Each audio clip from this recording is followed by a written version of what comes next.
지난 주간에는 제가 5일간 휴가를 다녀와서 교우분들을 위하여 새로운 강서를 준비할 수가 없었습니다.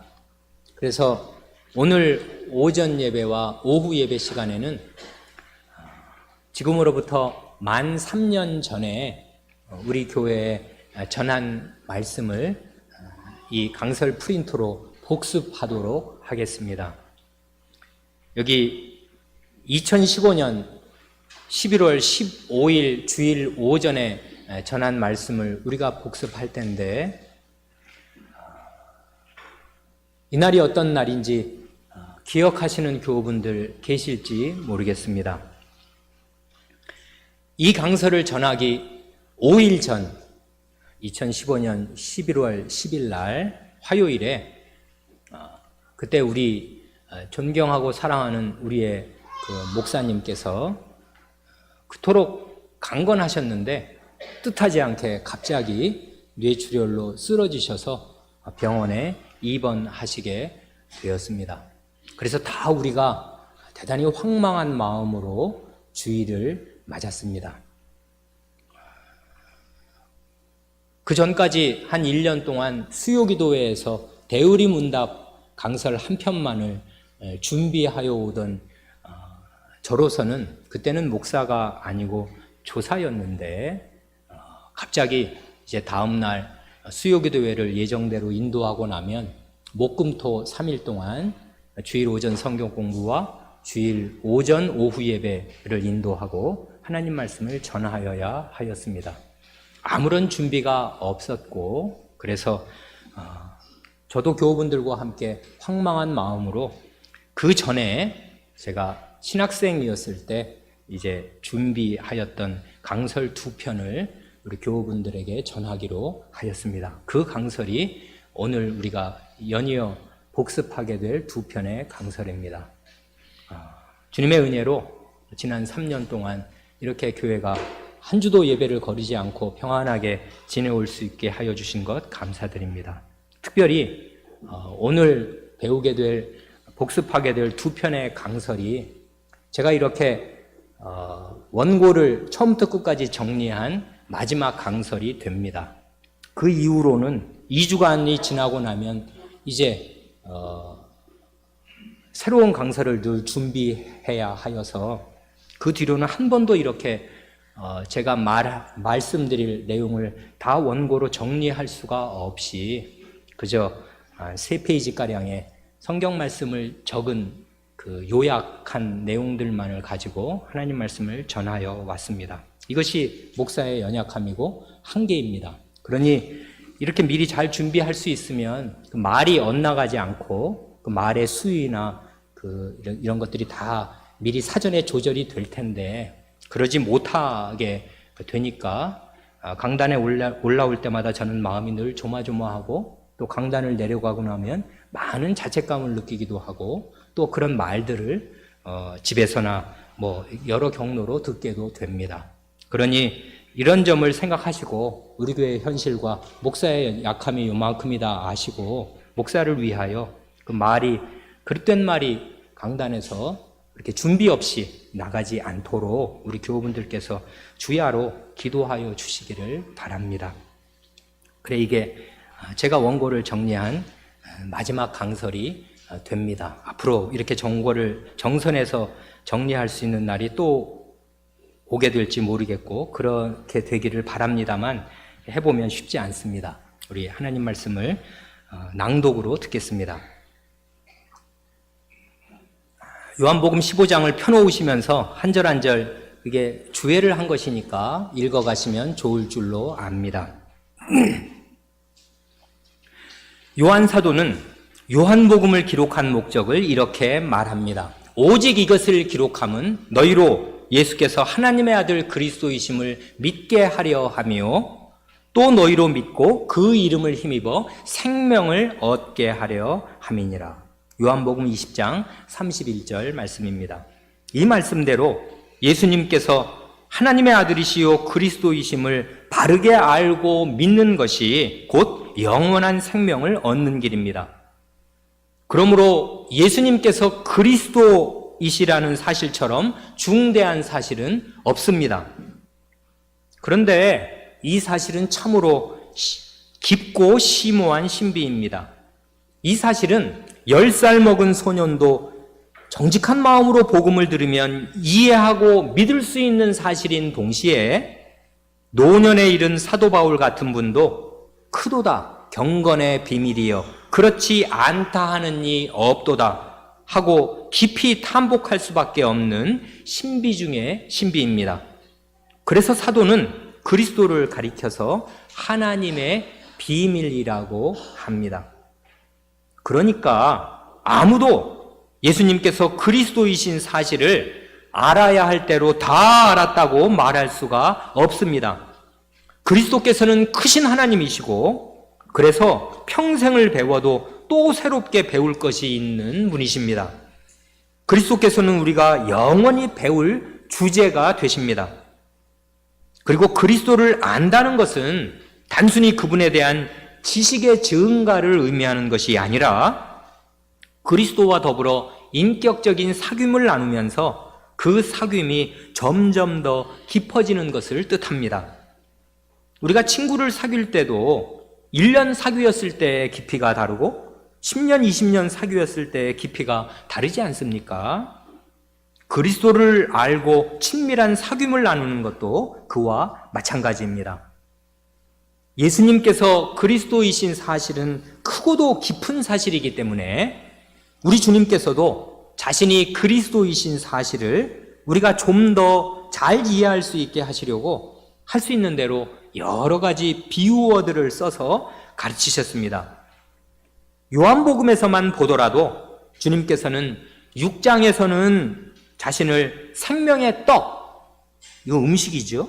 떡이라고 하시고 8장에서는 세상의 빛이라고 하십니다.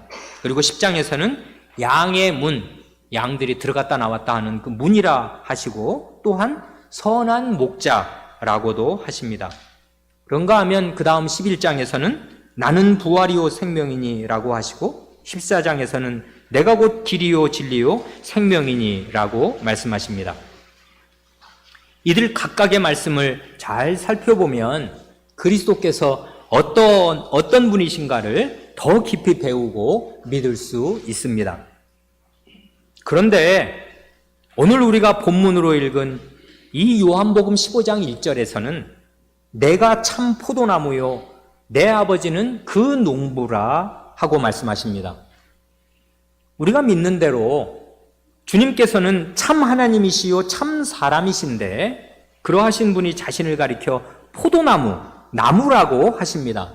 그 이유가 무엇이겠습니까? 그리고 포도나무면 그냥 포도나무지 참 포도나무라는 말은 또 무슨 뜻입니까? 참 포도나무가 따로 있고 가짜 포도나무가 따로 있습니까? 이스라엘 사람들은 포도 농사를 많이 짓기 때문에 그 땅 여기저기에 포도원이 참 많이 있습니다. 가는 곳마다 평지에나 그 산비탈에 포도밭이 있습니다. 이렇게 예수님께서는 제자들이 익숙히 알고 있는 주변 환경을 비유로 들어서 자신이 어떤 분이신가를 가르치신 것입니다. 이스라엘에서 흔히 볼 수 있는 농사 환경이 그렇기 때문에 구약 성경에서부터 종종 이스라엘을 그 나라를 가리켜 포도원이나 포도나무로 비유하였습니다. 예를 들면 호세아 10장에서는 이스라엘은 열매 맺는 무성한 포도나무라 그 열매가 많을수록 제단을 많게 하며 그 땅이 아름다울수록 주상을 아름답게 하도다 하고 말씀합니다. 이 제단과 주상은 다 우상 숭배에 쓰이는 걸 지금 말하는 거지요. 또 예레미야 2장에서는 내가 이스라엘을 가리켜 내가 너를 순전한 참 종자 곧 귀한 포도나무로 심었거늘 내게 대하여 이방 포도나무의 악한 가지가 되면 어찌미뇨 하고 책망하십니다. 그러니까 내가 참 포도나무요 라는 예수님의 말씀을 들을 때 제자들은 주변에서 흔히 보는 포도나무도 생각할 수 있고 구약 성경의 가르침도 생각할 수 있었을 것입니다.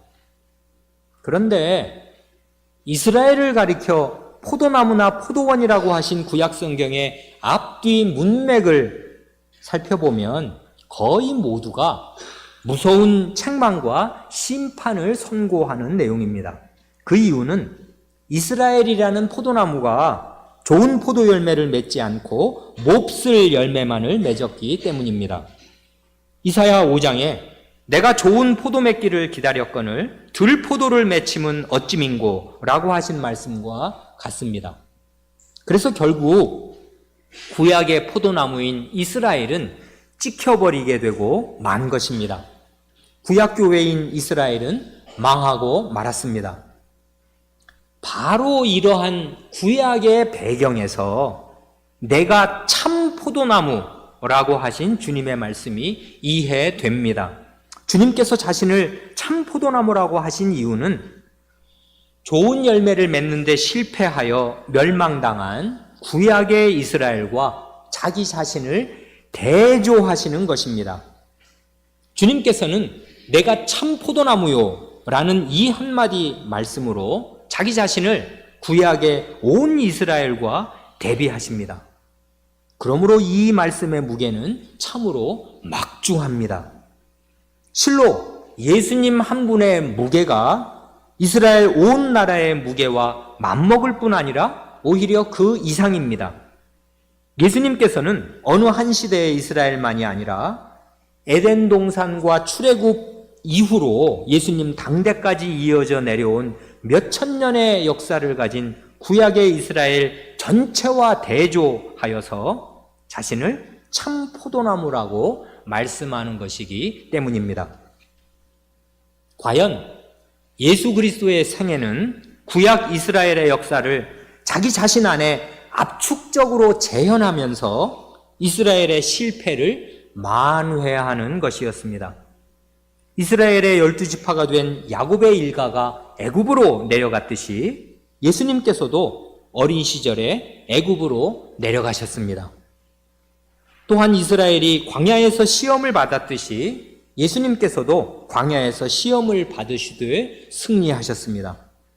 그리고 이스라엘에 12지파가 있었듯이 예수님께서도 12제자를 사도로 임명하셔서 12지파를 다스리게 하셨습니다. 과연 예수님께서는 그리스도로서 하나님 앞에서 온 백성을 대표하시고 대신하시는 중보자가 되십니다. 그러므로 예수님이 포도나무의 줄기이고 제자들은 그 가지인 것이 아니라 예수님이 포도나무 전체이십니다. 오직 예수이고 예수님이 전부인 것입니다. 많은 신자들이 나는 포도나무요 너희는 가지니 하시는 이 5절 말씀을 읽을 때 무의식 중에 예수님께서 나는 포도나무 줄기요 너희는 가지니 하는 뜻으로 지레 짐작을 합니다. 즉 한 포도나무 한 그루가 있으면 예수님께서는 그 나무의 줄기가 되시고 우리는 그 줄기에 붙은 가지라는 식으로 암암리에 생각하는 것입니다. 그렇게 오해한다고 하여서 무슨 큰 문제가 생기는 것은 아니겠습니다마는 그렇게 읽으면 원래의 말씀이 지니는 무게를 실감하지 못하게 되는 것입니다. 예수님께서는 포도나무의 일부가 아니라 포도나무 전체가 되십니다. 참 포도나무라는 말씀에서 중요한 것은 이스라엘은 좋은 열매를 맺지 못한 포도나무였지만 예수님께서는 참 포도나무로서 틀림없이 좋은 열매를 맺으신다는 사실입니다. 왜냐하면 예수님께서 참 포도나무, 곧 제대로 된 포도나무이시기 때문입니다. 구약의 이스라엘은 좋은 열매를 맺는 데에 실패하였지만 예수님께서는 실패하지 않으십니다. 틀림없이 좋은 열매를 맺으십니다. 한편 이 1절에서 주님께서는 성부 하나님을 가리켜서 내 아버지는 그 농부라 하십니다. 성부 하나님을 가리켜서 그 농부, 곧 포도원 농부라고 말씀하십니다. 포도원 농부라는 말씀은 역사 대대로 구약과 신약의 교회를 위해서 쏟으시는 하나님의 수고를 표시하기에 아주 적절한 표현입니다.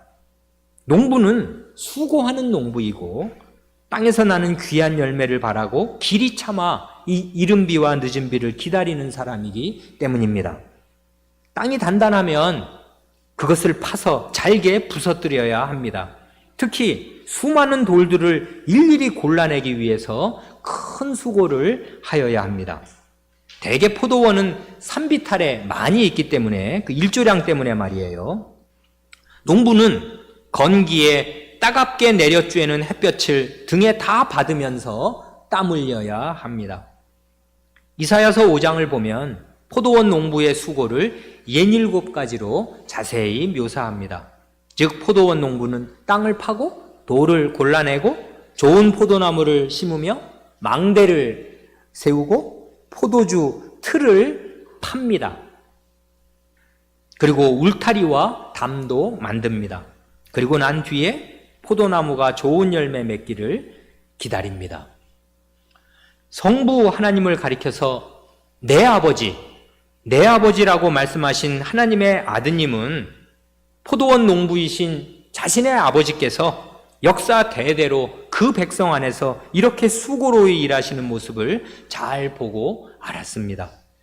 그래서 아드님 자신도 걷느라 피곤하시고 배가 고프신 가운데에서도 사마리아 여인에게 복음을 전하신 뒤에 제자들에게 나의 양식은 나를 보내신 이의 뜻을 행하며 그의 일을 온전히 이루는 이것이니라 하고 말씀하십니다.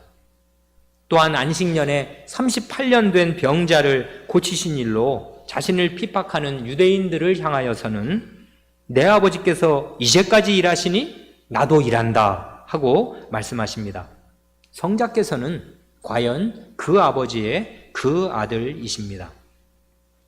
그러나 그 다음 15장 2절에서 주님께서는 포도원 농부이신 성부 하나님께서 포도 열매를 얻기 위해서 기울이시는 무수한 수고 가운데 다른 수고들은 1절 말씀하시지 않고 오직 열매 맺지 않는 모든 가지를 제거하거나 열매 맺는 가지를 전지하시는 행위만을 언급하십니다. 그렇게 하시는 이유는 이 비사의 목적, 곧 제자들로 하여금 열매를 맺도록 촉구하시는 그 목적에만 집중하시려는 것입니다. 과연 포도나무를 재배하는 이유는 오직 하나, 포도 열매를 얻기 위함입니다. 포도나무 자체는 목재로서는 아무 쓸모가 없고 관상용으로도 적합하지 않습니다. 그러므로 이 포도나무와 가지의 비사에서 가장 강조되는 것은 1차적으로 열매라고 말할 수 있습니다. 오늘 읽은 본문에서도 15장 1절로 10절까지 그 10절 가운데 열매, 그 과실이라는 말이 모두 6번이나 나옵니다. 2절에 3번, 4, 5, 8절에 이렇게 각각 한 번씩. 그 열매가 무엇을 말하는지는 이 비사 안에서 구체적으로 제시하지 않습니다. 그러나 분명한 것은 그 열매란 가지가 포도나무에 붙어 있음으로써 뿌리와 줄기를 통해서 올라오는 수액을 공급받은 자연스러운 결과로 맺게 되는 어떤 것이라는 사실입니다. 그렇기 때문에 이 비사에서는 열매가 강조되는 것 이상으로 포도나무 안에 거하라 하는 말이 강조됩니다. 거하라는 말이 10절에 10번이나 나옵니다. 열매는 가지가 포도나무 안에 거한 결과로 맺혀지는 것입니다. 3, 4절에서 주님께서는 제자들에게 너희는 내가 일러준 말로 이미 깨끗하였으니 내 안에 거하라 하고 말씀하십니다. 예수님의 말씀으로 제자들이 이미 깨끗하여졌다고 합니다. 2장 넘어가서 17장에서도 주님께서는 저희를 진리로 거룩하게 하옵소서 아버지의 말씀은 진리니이다 하고 말씀하십니다. 같은 취지로 바울사도는 에베소서 5장에서 말씀으로 깨끗하게 하사 거룩하게 하시고 라고 합니다. 이 모든 말씀들은 예수님께서 지금까지 제자들에게 일러주신 모든 말씀이 제자들 안에 효력을 발휘하여서 그들이 그 말씀을 믿고 사죄를 받아서 죄를 씻게 되었음을 말합니다. 이처럼 예수님의 말씀은 죄를 깨끗이 씻어주는 사죄의 능력을 발휘합니다. 그러니까 예수님의 말씀을 믿으면 죄를 씻음받고 깨끗하게 됩니다. 그러나 가룟 유다처럼 예수님의 말씀을 다 듣고도 믿지 않는 사람은 사죄를 받지 못하고 그래서 죄에서 깨끗하게 되지 못합니다. 그래서 주님께서는 이 포도나무의 비사를 말씀하시기 조금 전에 제자들의 발을 씻겨주시면서 너희가 깨끗하나 다는 아니니라 하고 말씀하십니다. 다른 제자들, 나머지 11 제자들은 모두 예수님의 말씀을 듣고 믿어서 사죄를 받고 깨끗하여졌습니다. 더러운 죄에서 씻김을 받았습니다. 그러나 거기에서 멈추면 안 됩니다. 그것이 전부가 아니기 때문입니다. 사죄를 받은 것만으로는 열매를 맺지 못합니다. 그런데 오늘날 많은 기독교인들은 사죄 받는 데에서 멈추고 맙니다. 그리고 그 뒤에는 자기 마음대로 살기도 하고 교회에서 하라는 대로 열심히 종교적인 활동들을 하기는 하는데 하나님의 뜻이 무엇인지도 잘 알지 못한 채로 그저 자기 자신의 종교적인 열심으로 그 일들을 합니다. 주님의 말씀은 그것이 아닙니다. 주님께서는 너희는 내가 일러준 말로 이미 깨끗하였으니 내 안에 거하라 하고 말씀하십니다. 이미 깨끗하여진 사람이라도 사죄받은 사람이라도 더 할 일이 있습니다. 꼭 하여야 할 일이 있습니다. 그것은 예수님 안에 계속 거하는 것입니다. 그래야 열매를 맺을 수 있습니다. 거한다는 말은 거할 것자 머물러 있는다는 말입니다. 전세나 월세 계약을 하려고 남의 집을 보러 온 사람처럼 한번 휙 둘러보고 가는 것이 아니고 여행객처럼 며칠 지내다가 가는 것이 아니라 계속 그 안에 사는 것을 말합니다. 그러면 우리가 예수님 안에 거한다는 말은 무슨 뜻이겠습니까? 이 강서를 들으신 뒤에 이 사실을 머릿속에 명료하게 담으면 강서를 제대로 들으신 것입니다. 예수님 안에 거한다는 말이 무슨 뜻인가? 4절에서는 내 안에 거하라 나도 너희 안에 거하리라 하시고 5절에서는 저가 내 안에 내가 저 안에 있으면 이 사람은 과실을 많이 맺나니 하고 말씀하십니다. 이렇게 제자들이 예수님 안에 머물러 있고 예수님께서 제자들 안에 머물러 계시는 이 두 가지 상태가 동전의 양면처럼 서로 맞물려 있습니다.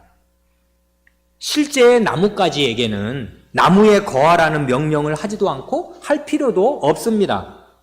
그리고 가지가 포도나무 안에 머물러 있다고 말할 수는 있어도 가지는 작고 포도나무는 크니까요. 거꾸로 포도나무가 가지 안에 머물러 있다고 말하는 것은 어색합니다. 그렇지 않습니까? 그러므로 이것은 비유적 강론입니다. 현실에 있는 사물을 비유로 들어서 가르치되 때로는 그 사물의 성질을 넘어서는 어떤 진리를 가르치는 것입니다. 그래서 비사라고 합니다. 포도나무와 가지의 비사, 비유적인 강론. 결국 이 포도나무와 가지의 비사로 주님께서 힘주어 가르치시려는 것은 예수님께서 제자들 안에 머물러 계시고 제자들도 예수님 안에 머물러 있어야 한다. 그것인데 그 말은 곧 이것입니다.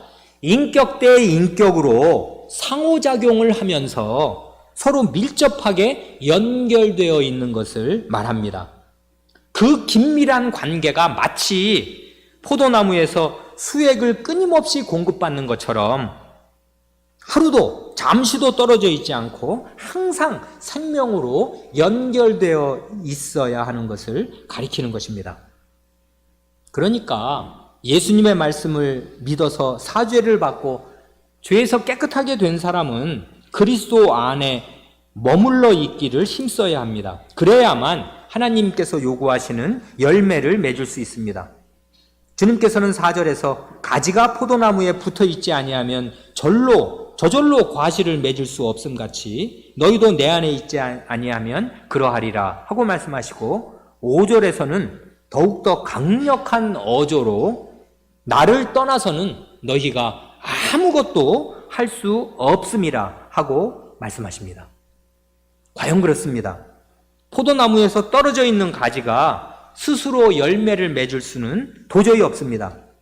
그와 마찬가지로 우리가 주님 안에 머물러 있지 않으면서 하나님께서 우리에게 찾으시는 좋은 열매를 맺을 수 있는 길은 전혀 없습니다. 예수님을 떠나서는 우리가 아무것도 할 수 없습니다. 아니, 하기는 합니다. 죄만 짓습니다. 예수님 안에 머물러 있지 않으면 좋은 열매를 못 맺는 것은 물론이려니와 영적인 생명을 유지하는 것 자체가 불가능합니다. 그러므로 예수님께서는 과연 우리의 생명이십니다. 예수님께서는 이 비사를 말씀하시기 조금 전에 내가 곧 길이요 진리요 생명이니 하는 중대한 말씀을 그 15장 앞장 14장 6절에서 하셨는데, 자신이 어떻게 제자들의 생명이 되시는가를 이 포도나무와 가지의 비사로서 생생하게 깨우쳐 주시는 것입니다.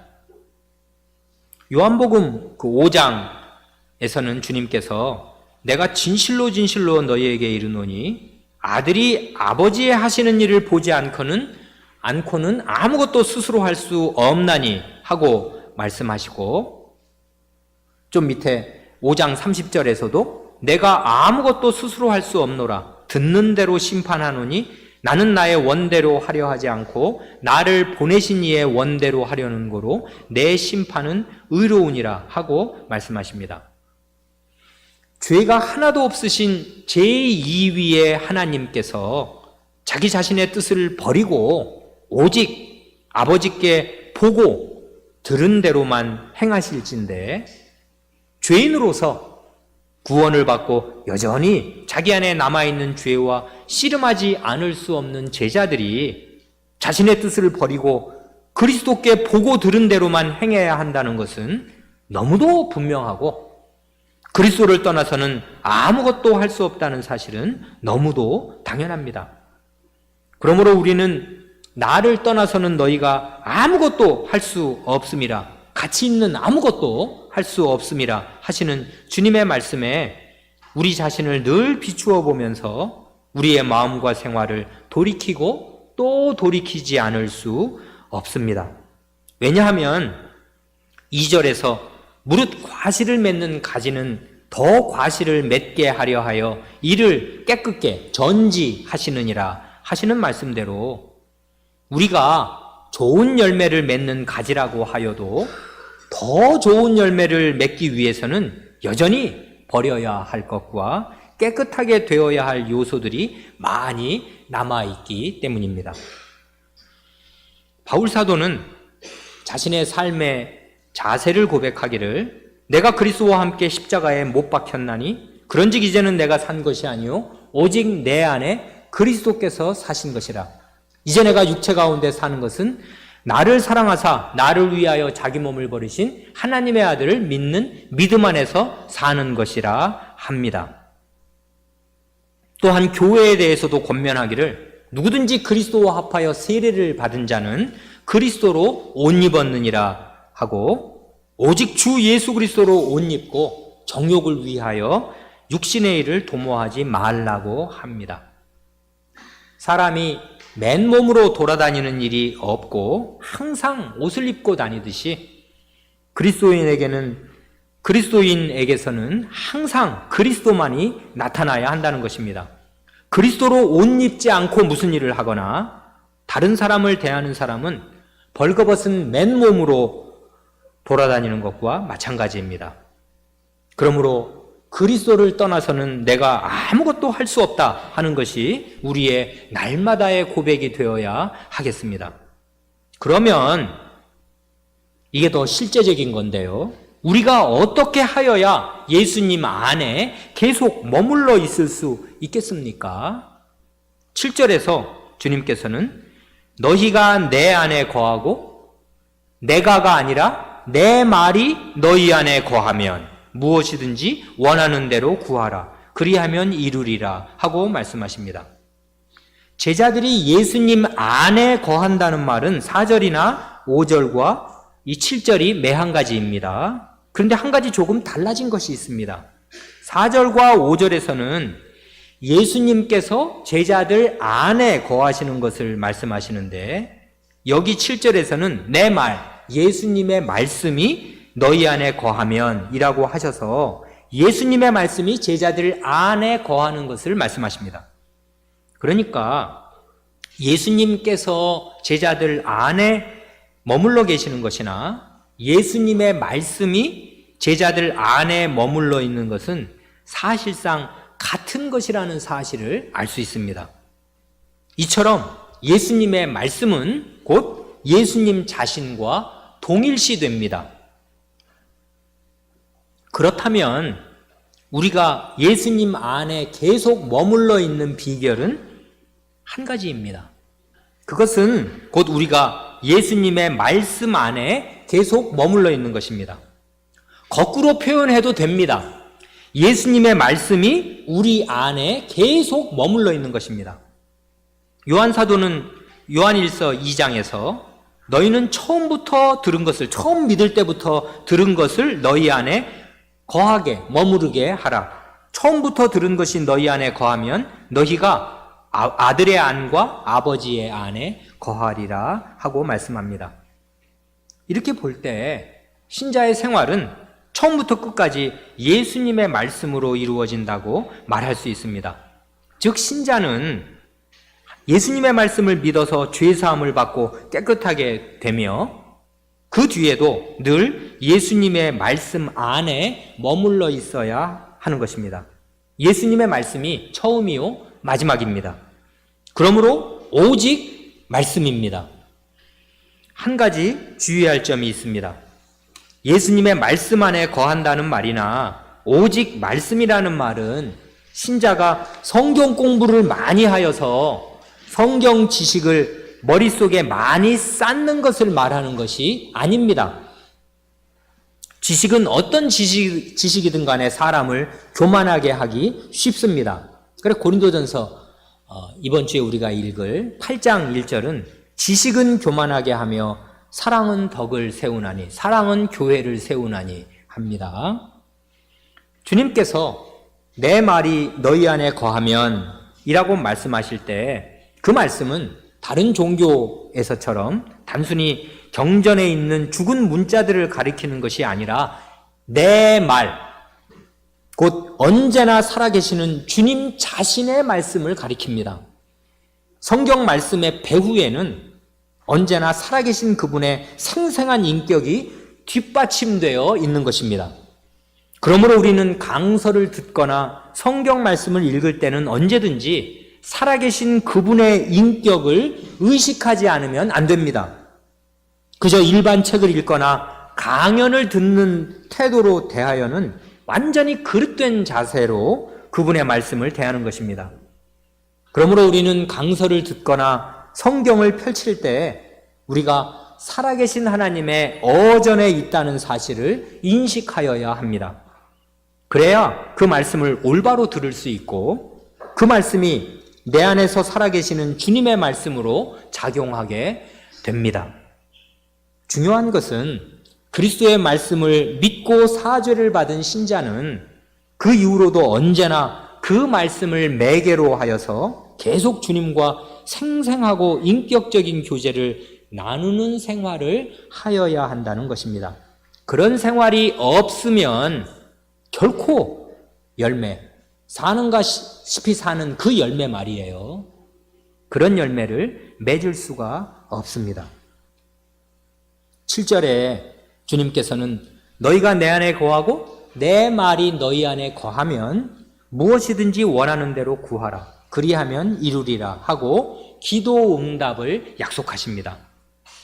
기도야말로 주님과 제자 사이의 인격의 교류로서 그 자체가 주님 안에 거하고 있다는 가장 좋은 증거가 됩니다. 주님 안에 머물러 있는 사람은 기도하는 사람이고 기도하는 사람은 주님 안에 머물러 있는 사람입니다. 인격적인 교제를 말을 주고받으니까요. 계속 이 7절 안에 말씀과 기도가 아름답게 맞물려 있습니다. 주님의 말씀이 제자들 안에 머물러 있습니다. 즉 주님께서 그 말씀 안에서 계속 제자들에게 말씀하십니다. 그러면 그 말씀을 들은 제자들이 자신의 말씀을 주님께 아뢰입니다. 그것이 기도가 아닙니까? 이렇게 주님께서도 제자들에게 말씀하시고 제자들도 주님께 말씀을 드립니다. 이처럼 주님과 신자의 관계는 일방통행이 아니고요. 오고 가는 것이 있고 주고받는 것이 있습니다. 이러한 인격적인 교제 가운데에서 하나님께 드리는 기도야말로 우리 기독교를 살아있는 종교로 만드는 특징이고 우리 기독교를 모든 우상 종교와 구별하는 거룩한 특징입니다. 우상은 귀가 있어도 듣지 못합니다. 따라서 기도에 응답하여 주지도 못합니다. 반면에 하나님께서는 신자의 기도를 주의 깊게 들으십니다. 그리고 응답하여 주십니다. 여기에서 다시 우리는 말씀과 기도의 균형을 봅니다. 기도란 어떤 기독교인들, 어떤 신자들이 흔히 그렇게 하듯이 자기 욕심대로 구하여서 하나님께 어떤 것을 따내는 것이 아닙니다. 그럴 수가 없습니다. 기도응답을 받은 사람은 어떤 사람인가 하면 7절에서 말씀하신 대로 기도응답을 받는 사람은 7절에서 말씀하신 대로 예수님 안에 머물러 있고 예수님의 말씀이 그 사람 안에 머물러 있는 사람입니다. 즉 주님의 말씀이 먼저입니다. 내가 무슨 말씀을 주님께 드리기에 앞서서 주님께서 내게 무엇이라고 말씀하시는가를 들어야 하는 것입니다. 그래서 구약성경에서도 그 잠언 28장 9절에 사람이 귀를 돌이켜서 율법을 듣지 아니하면 하나님의 말씀을 듣지 아니하면 그의 기도도 가증하니라 하고 말씀하는 것입니다. 그런데 이 본문, 이 15장 7절 전후 문맥에서는 모두 기도를 언급할 때 예수님의 이름으로 기도하라고 하십니다. 14장에서는 너희가 내 이름으로 무엇을 구하든지 내가 시행하리니 내 이름으로 무엇이든지 내게 구하면 내가 시행하리라 하십니다. 15장에서는 내가 너희를 택하여 세웠나니 이는 내 이름으로 아버지께 무엇을 구하든지 다 받게 하려 함이니라 하십니다. 그리고 이 다음 장 16장에서는 지금까지는 너희가 내 이름으로 아무것도 구하지 아니하였으나 구하라 그리하면 받으리니 너희 기쁨이 충만하리라 하십니다. 예수님의 이름으로 기도한다는 말이 무슨 뜻입니까? 그것은 마치 가장의 심부름으로 배우자나 자식이 가장의 이름으로 된 통장과 도장과 비밀번호를 가지고 은행에 가서 돈을 대신 찾아오듯이 예수님 자신의 심부름으로 예수님의 뜻에 맞는 일을 하나님 앞에 나아가 구하는 것이 아닙니까? 그러기 위해서는 예수님의 뜻을 알아야 하고 그것이 틀림없이 예수님 자신이 시키시는 일이라는 것을 요지부동하게 확신할 수 있어야 합니다. 그래야 예수님의 이름으로 하나님의 어전에 나아가서 무엇을 하여 주십사고 구할 수 있는 것입니다. 자고로 어전에서는 허언을 할 수 없는 것 아닙니까? 하물며 예수님의 이름을 참칭해서 시키지도 않은 걸 가서 이거 주세요 하면 그리고 예수님의 이름으로 기도합니다 하면 그게 어떻게 기도가 되겠냐는 말이죠. 흥미로운 것은 방금 우리가 살펴본 요한복음 14, 15, 16장에서 기도가 언급된 구절들 가운데 유독 바로 우리가 읽은 요 15장 7절에서만 기도를 언급할 때 예수님의 이름으로 라는 말이 없습니다. 왜 그렇겠습니까? 15장 7절의 앞부분에 나오는 너희가 내 안에 거하고 내 말이 너희 안에 거하면 이라는 그 조건절이 바로 예수님의 이름으로 기도한다는 말과 같기 때문입니다. 이렇게 볼 때 예수님과 친밀한 인격적 사귐을 나누면서 주님의 말씀이 자기 안에 늘 살아있는 그 사람이 하나님께 나아가서 아뢰는 것이 참된 기도이고 하나님께서는 그런 사람의 기도를 들어주시는 것입니다. 8절에서는 너희가 과실을 많이 맺으면 내 아버지께서 영광을 받으실 것이요 너희가 내 제자가 되리라 합니다. 여기 너희가 과실을 많이 맺으면 하고 이게 조건절처럼 느껴지니까요. 이 말씀은 열매를 많이 맺어야만 비로소 그때 가서 예수님의 제자가 된다는 말씀이 아닙니다. 그런 뜻이 아니고 열매를 많이 맺음으로써 자신들이 주님의 참된 제자가 이미 되었다는 사실을 입증한다 그 말씀입니다.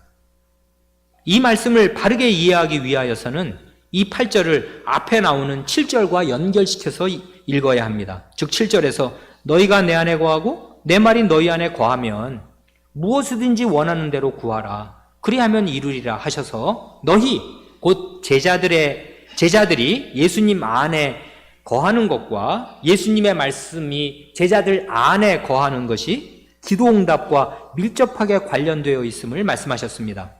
중요한 것은 이 세 가지, 서로 상호 거주 그리고 기도응답, 이 세 가지는 8절에서 말한 열매를 많이 맺는 사실이나 하나님께서 영광을 받으시는 사실과 서로 긴밀하게 연결되어 있다는 사실입니다.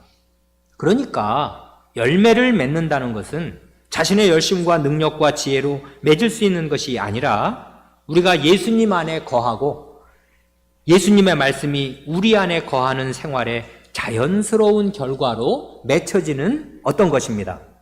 또한 열매를 맺는 것은 그러한 사람이 하나님 앞에 나아가 구할 때 주시는 하나님의 응답으로 맺혀지는 어떤 것입니다. 그러므로 열매는 자기의 힘으로 맺는 것이 아니라 하나님께서 은혜로 주시는 선물입니다. 7절에서 무엇이든지 원하는 대로 구하라고 하셨는데 이제까지 예수님의 말씀을 들은 제자들이 무엇이든지 원하는 것이 무엇이겠습니까? 이제까지 주님께서는 열매를 맺지 않는 가지는 아버지께서 이를 제해버리신다 2절 말씀하셨고 가지가 포도나무에 붙어있지 않으면 절로 과실을 맺을 수 없음 같이 너희도 내 안에 있지 아니하면 그러하리라 하고 3절에서 말씀하셨습니다. 또한 사람이 내 안에 거하지 아니하면 가지처럼 밖에 버리워 말라지나니 사람들이, 이건 안 믿는 사람들일 거 아니에요. 혹은 믿는 사람들이라도 마찬가지인데 사람들이 이것을 모아다가 불에 던져 사르느니라 하고 6절에서 말씀하셨습니다. 이런 말씀은 이건 살벌한 말씀 아니에요. 이대로 되면 어떻게 되겠습니까? 이런 겁나는 말씀을 들은 제자들로서는 간곡하게 원하는 것이 어떻게 하면 예수님 안에 거할 수 있을까 하는 것이고 어떻게 하면 열매를 맺을 수 있을까 하는 것이 아니겠습니까? 그래서 그런 간곡한 소원을 품고 하나님께 기도를 드리는 것이고 그렇게 기도하는 것 자체가 예수님과 인격적인 교제를 나누는 것이 됩니다. 예수님의 말씀을 여기 그 2절, 3절, 6절에서 하신 말씀을 무겁게 듣고 그 말씀이 그들 안에 있어서 꼭 그대로 되어야겠다는 심정으로 기도를 드리는 것이기 때문입니다. 이와 같이 주님께서는 열매를 맺어야만 한다고 요구하고 명하시지만은 주님께서는 이렇게 명하시는 것을 친히 내려주시는 분이십니다. 어거스틴 선생의 말대로 주님께서는 명하시는 것을 주시고 주시는 것을 명하십니다. 이제까지 포도나무와 가지의 비사에서 주님께서는 주님 안에 거하는 것을 가장 중요하게 말씀하셨고 그래야 열매를 맺을 수 있다고 하셨는데 9절에서는 주님 안에 거한다는 말의 은혜로운 의미를 더 풀어서 가르쳐 주십니다. 아버지께서 나를 사랑하신 것 같이 나도 너희를 사랑하였으니 나의 사랑 안에 거하라. 이 말씀에서 우리는 주님 안에 머물러 있다는 말의 뜻은 곧 주님의 사랑 안에 머물러 있다는 말과 같다는 것을 알게 됩니다. 이 다락방에서의 말씀, 이게 이제 요한복음 14장부터 17장까지를 흔히 말하는 다락방 강설, 다락방 강화라고 말하지 않습니까? 그게 한복판에 지금 15장이니까 그 예수님 잡혀 돌아가시는 사실은 당일, 우리나라 시간으로는 바로 하루 전날 지금 이게 하신 말씀이지 않습니까? 그러니까 이게 유언과 같고 의미심장하다는 말이에요. 이 다락방에서의 말씀이 시작되는 첫 부분에서 요한 사도는 말하기를 6월절 전에 예수께서 자기가 세상을 떠나 아버지께로 돌아가실 때가 이른 줄 아시고 세상에 있는 자기 사람들을 사랑하시되 끝까지 사랑하시니라 합니다. 그 이후의 기록을 보면 예수님께서는 가룟 유다의 배반을 미리 아셨고 베드로가 자신을 3번이나 부인할 것을 내다보셨습니다. 그리고 제자들은 여전히 예수님의 말씀을 잘 깨닫지 못하고 동문서답 같은 말들을 계속하고 있으며 예수님께서 어디론가 떠나셔서 당분간 보지 못할 것이라고 말씀하시니까 마음에 근심이 가득하였습니다. 주님께서는 그러한 제자들을 사랑하시되 끝까지 사랑하십니다. 사랑하시는 제자들의 발을 씻기시고 그들을 위하여 목숨을 내어주시고자 십자가를 짊어지시는 길로 조용히 나아가십니다. 주님께서 제자들의 발을 씻기신 것은 주님의 말씀으로 이미 온몸이 깨끗하게 된 제자들에게 아직 남아있는 더러움과 연약함까지 친히 짊어지시고 해결하여 주신다는 뜻이요, 주와 선생이신 분으로서 섬기는 모범을 보이시려는 것입니다. 제자들을 향한 그러한 사랑을 마음 가득 품으시고서 주님께서는 십자가를 향해서 나아가셨습니다. 이러한 주님의 사랑을 받은 제자들로서는 주님 안에 거한다는 것, 머물러 있는다는 것이 억지로 하여야 할 의무도 아니고 어려운 일도 아닙니다. 주님 안에 머무른다는 것은 주님의 사랑 안에 머무는 것이기 때문입니다. 그 사랑은 성부께서 그 아드님을 사랑하신 것과 같은 동질의 거룩한 사랑입니다. 주님의 사랑은 십자가에서 그 다함이 없는 깊이와 너비와 높이를 보여주신 바로 그 사랑입니다. 다시 말해서 그 사랑은 자기 아들을 아끼지 아니하시고 우리 모든 사람을 위하여 내어주신 성부 하나님의 거룩한 사랑이며 우리를 위해 기꺼이 자신의 목숨까지 내어주시고 죄에 대한 성부의 저주와 지옥의 형벌을 대신 다 받으신 성자 예수 그리스도의 거룩한 사랑입니다. 그러므로 주님의 사랑 안에 거한다는 것은 신자로서는 그것처럼 감미롭고 좋은 것이 다시 없는 것입니다. 그리고 하나님께서 요구하시는 열매란, 우리가 반드시 맺어야 하는 그 열매란 이러한 주님의 사랑 안에 지속적으로 머무르는 결과로 우리의 인격과 생활에 맺혀지는 어떤 것입니다. 그것은 사람이 억지로나 인위적으로 노력을 하여서 맺는 것이 아닙니다. 그 열매는 하나님께 구해서 기도의 응답으로 하나님께서 주시는 것이며 신자가 아무 노력도 하지 않는 것은 아니로되 주님의 사랑에 감흡하여서 즐거운 마음으로 그 모든 말씀을 경청하고 마음에 간직하는 결과로 자연스럽게 맺혀지는 그것입니다. 그러므로 그 10절에 너희도 내 계명을 지키면 내 사랑 안에 거하리라 하는 말씀은 엄격한 인과관계, 원인과 결과를 말하는 조건절과 귀결절이 아닙니다.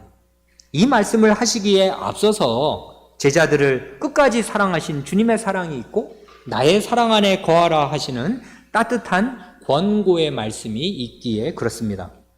그러한 주님의 사랑의 터 위에서 주님의 사랑을 힘입어서 우리는 주님의 계명을 지킬 수 있는 것이고 그러할 때 주님의 사랑이 우리 안에 더욱 넘치게 되는 것입니다. 기도드리겠습니다.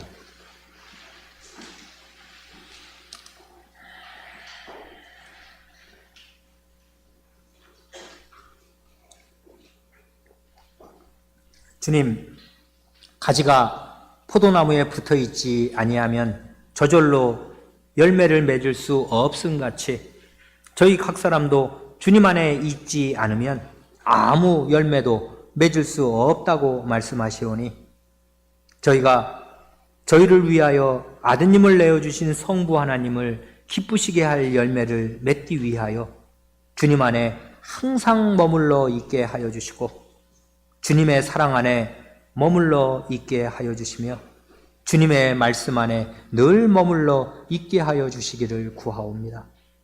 이 교회와 이 교회에 속한 각 신자가 다 주님께서 받으실 만한 열매를 맺는 자리에 이르게 하여 주시고 그러하기 위하여서 주님의 사랑이 가득 담긴 주님의 말씀을 저희에게 계속 깨우쳐 주시기를 기도하옵니다. 그리하여 주님의 사랑이 저희의 마음에 사무쳐서 저희도 주님을 참되게 사랑하고 주님의 말씀을 사랑하여서 마음에 꼭 간직하고 살게 하여 주시고 그 자연스러운 결과로 교회적인 열매를 잘 맺어서 하나님 아버지께서 저희를 위하여 아드님을 내어주신 그 보람을 다 거두게 되시기를 구하옵니다. 우리 구주 예수님의 이름으로 기도하옵니다. 아멘.